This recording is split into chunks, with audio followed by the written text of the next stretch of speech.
Good morning student. आपका chapter 17 है पद परिचय। अब देखिए पद किसे कहते हैं। अब देखो कि जब शब्द वाक्य के अंग के रूप में प्रयुक्त होता है तो उसे पद कहते हैं। अब इसमें देखो कि शब्द भी क्या होते हैं। शब्द भाषा की स्वतंत्र एवं अर्थवान इकाई है।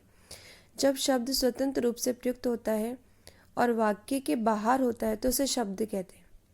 ठीक है, शब्द भाषा की स्वतंत्र एवं अर्थवान इकाई है।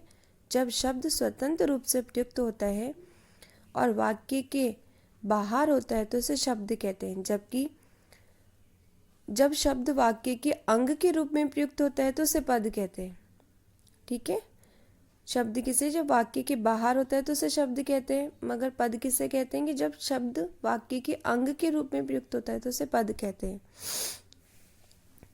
जैसे देखो कि कमल तालाब में खिलता है तो कमल तालाब में और खिलना ये क्या हो गया, पद हो गया,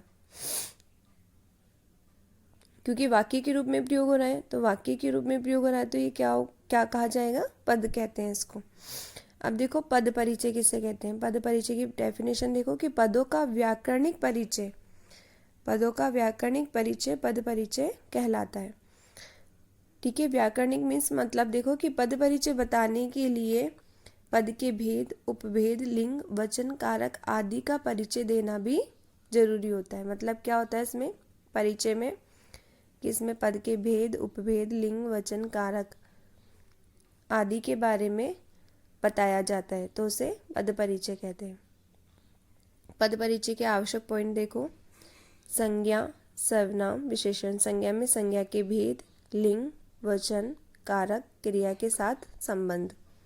सर्वनाम में सर्वनाम के भेद, पुरुष, लिंग, वचन, क्रिया के साथ संबंध।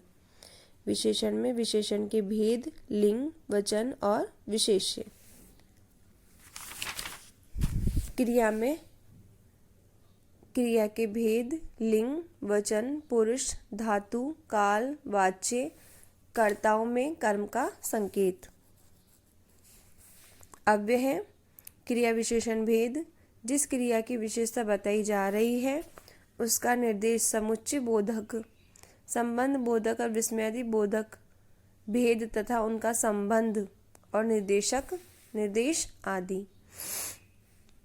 जैसे देखो हम अपने देश पर मर मिटेंगे तो हम हो गया इसमें सर्वनाम, उत्तम पुरुष, बहुवचन, पुल्लिंग और कर्ता-कारक। ऐसे अपने में हो गया सर्वनाम, निजवाचक, पुल्लिंग, एकवचन, संबंध कारक।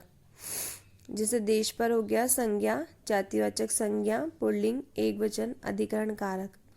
मर मिटेंगे में अकर्मक क्रिया, पुल्लिंग, बहुवचन, भविष्यत काल, कृतवाच्य। और हम किसके लिए प्रयोग है, कर्ता की क्रिया। Thank you.